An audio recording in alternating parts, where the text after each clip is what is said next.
विचार से विश्वास तक शिक्षा का नया अध्याय। स्वागत है आपका दामोदर यूनिवर्सिटी में। From thought to believe, a new chapter of education. Welcome to Damodar university. Hey everyone, मैं स्मृति झा, आपकी डिजिटल मेंटर। आज की क्लास में हम एक्टिविटी 2.10 देखेंगे। तो आइए क्लास स्टार्ट करें।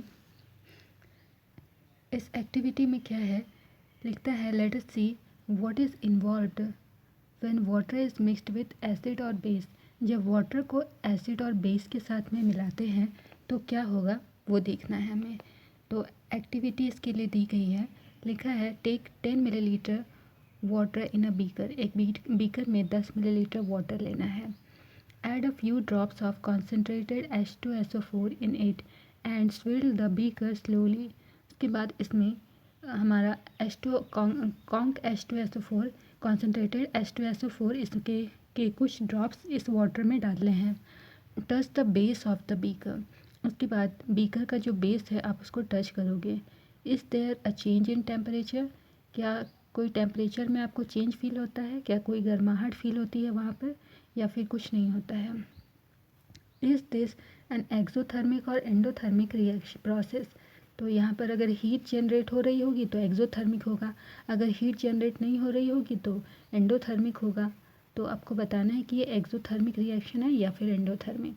Repeat the above activity with sodium hydroxide pellets and record your observations. तो इसको सेम एक्टिविटी को अगेन दूसरे सब्सटेंस के साथ में, सोडियम हाइड्रोक्साइड के साथ में आपको रिपीट करना है। उसके बाद में ऑब्जर्वेशन आपको बताना है।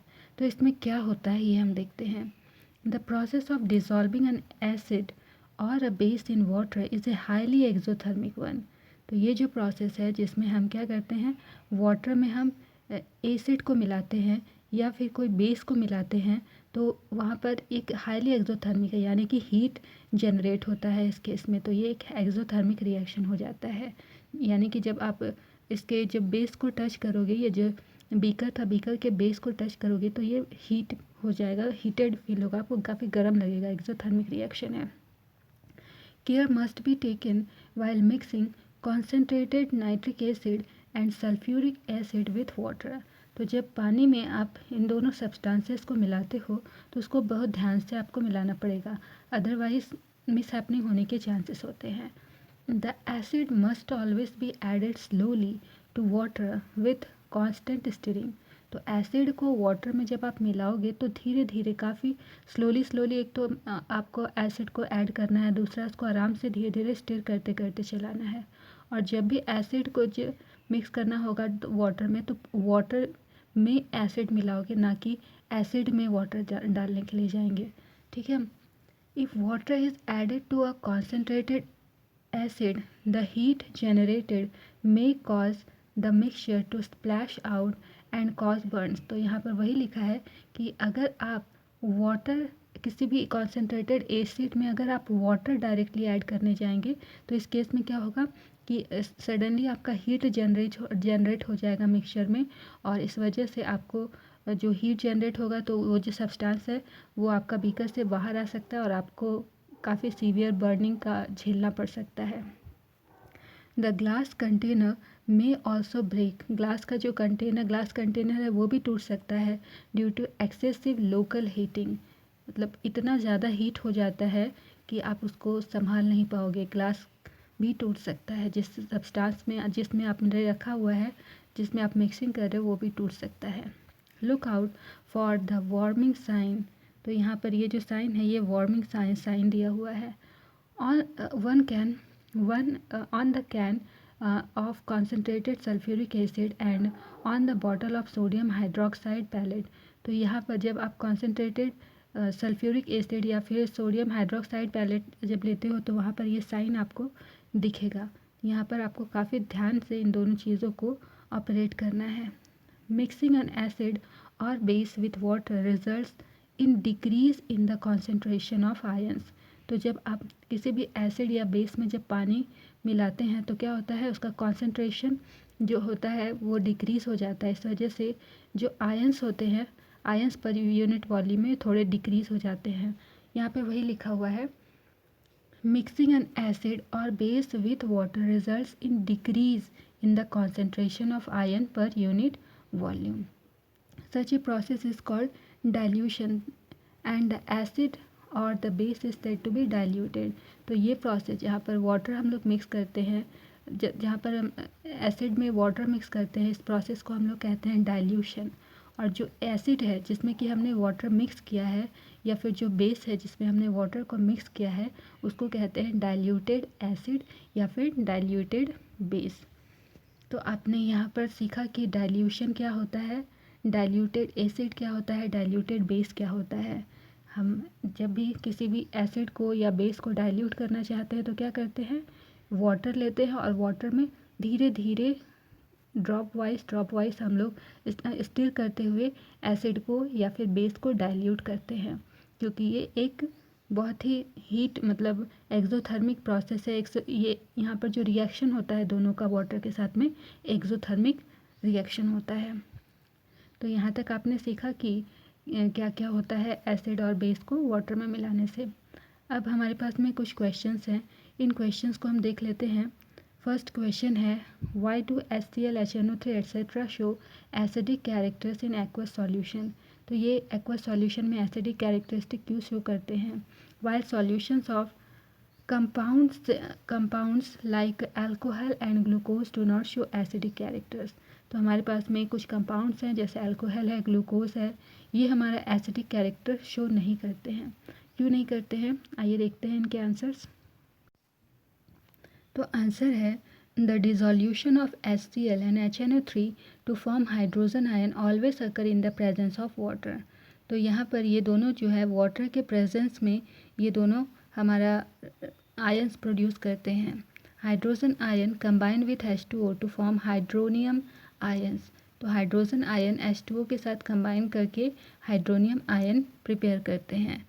तो ये रिएक्शन हमारा इस तरह से है, HCl जो है ये जब ब्रेक करेगा तो हाइड्रोजन आयन और क्लोरीन आयन बनाएगा.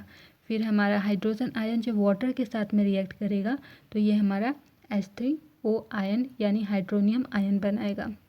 Although aqueous solutions of glucose and alcohol contain hydrogen.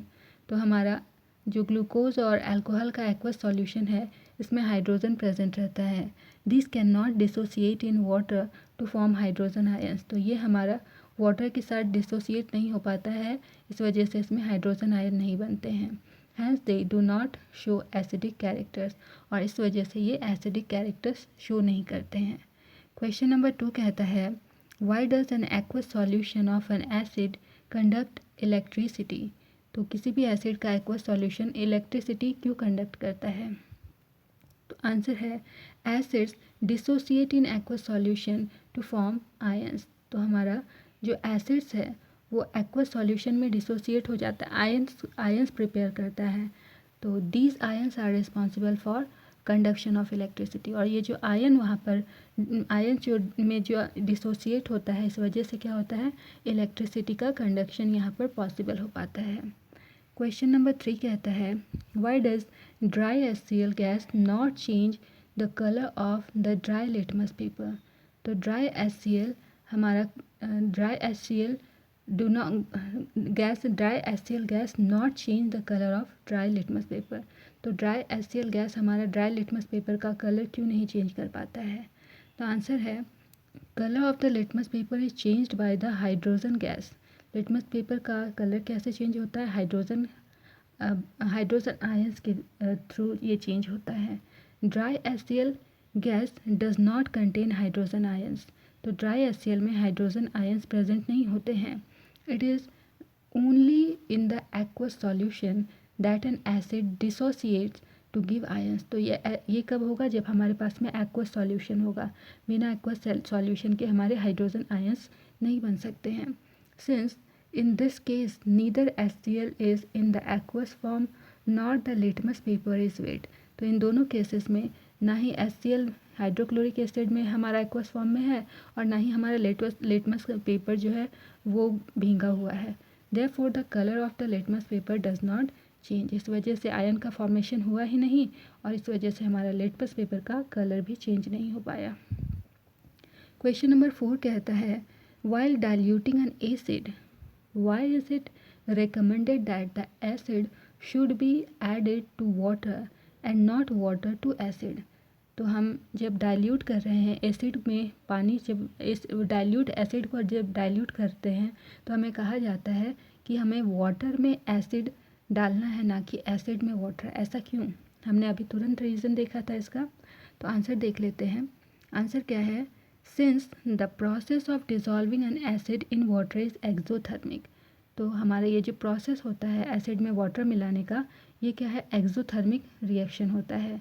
It is always recommended that acid should be added to water. इसलिए कहा जाता है कि वाटर में एसिड को ऐड करना है। If it is done the other way, अगर इसको जस्ट ऑपोजिट वे में हम करते हैं तो क्या होगा? That it is possible that because of the large amount of heat generated the mixture splashes out and cause Burns. तो अगर हम इसको ऐसा नहीं करके जस्ट ऑपोजिट में करते हैं कि एसिड में हम वाटर अगर ऐड करेंगे तो क्या होगा? हाईली एक्सोथर्मिक रिएक्शन होने की वजह से हमारा जो सब्सटेंस है वो स्प्लैश आउट यानी मिक्सचर जो है वो बाहर आ जाएगा और हम सीवियर कॉजेस हो सकते हैं, बर्न्स हो सकते हैं, जल सकते हैं हम लोग। तो यही रीज़न था कि हम लोग एसिड को वाटर में मिक्स करते हैं। क्वेश्चन नंबर 5 कहता है, how is the concentration of hydronium ions affected when a solution of an acid is diluted? तो ये कैसे अफेक्ट पड़ता है ये बताना है। तो आंसर क्या है? When an acid is diluted, जब किसी भी एसिड को डाइल्यूट किया जाता है यानी कि उसमें पानी मिलाया जाता है तो क्या होता है? The concentration of hydronium ion per unit volume decreases. तो जो हमारा hydronium ion per unit volume है ये डिक्रीज करता है।